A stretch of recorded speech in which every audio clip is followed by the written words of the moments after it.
Жылдам ақпараттар естуді жалғастырамыз. Барша қазақ елі көрсін білсін, хабардар болсын. Ассалаумағалейкум армағазақ, арнамызға қош келдіңіздер. Әлемде және де Қазақстанда болып жатқан жаңалықтарды алғашқыларға тәріні біле отырғыңыз келсе, арнамызға жазылып лайк түймесін басыңыз. Министрлік зейнетақы тағайындау ережесін түзетулерді енгізді. Министрлік зейнетақы тағайындау ережесіне түзетулер енгізді. Еңбек және халықты әлеуметтік қорғау министрлігі зейнетақы тағайындау ережесіне түзету енгізді. Енді бала күтімінен өткен жылдар еңбек өтіліне тек аналар ғана емес, әкелерде есептеледі деп хабарлайды Тенгринеws.кз тілшісі. Егер ер адам бала 3 жасқа толғанға дейін үйде отырып, оның күтімімен айналысса, бұл кезеңде оның еңбек өтіліне қосылады. Дегенмен бұл уақыт 12 жылдан аспауға тиіс. Осылайша Қазақстандағы бала тәрбиелеген әкелерге де жасы бойынша зейнетақы есептеу кезіндегі тең құқық берілмек.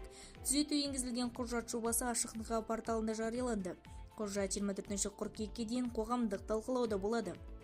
Бұл түзету 3 жасқа толмаған балалардың күтімімен айналысқан, бірақ жұмыс істемеген әкелердің жасы бойынша зейнетақы мөлшерін тағайындауға құқықтарын іске асырылуында келіспеушіліктерді жоюға мүмкіндіктер береді делінген құжатта. Қазақстандағы жыл сайын шамамен 200 мың адамға жасы бойынша зейнетақы тағайындалады. 2024 жылғы 191 мың адам зейнетке шықса, олардың 106 мыңы әйелдер. Орташа зейнетақы төлемін айына 116,12 мың теңге. Бүгінгі таңда зейнетақы есептеу кезіндегі жұмыс істемеген ананың бала 3 жасқа толғанға дейінгі күтімі есепке алынады.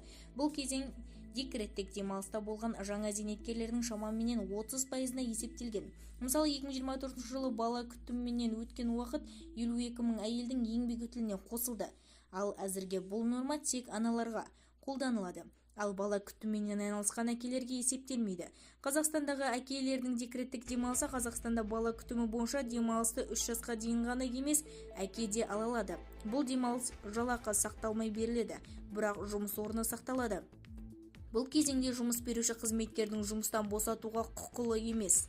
Бұл түзету енгізілу министрліктің сот міндеттеген.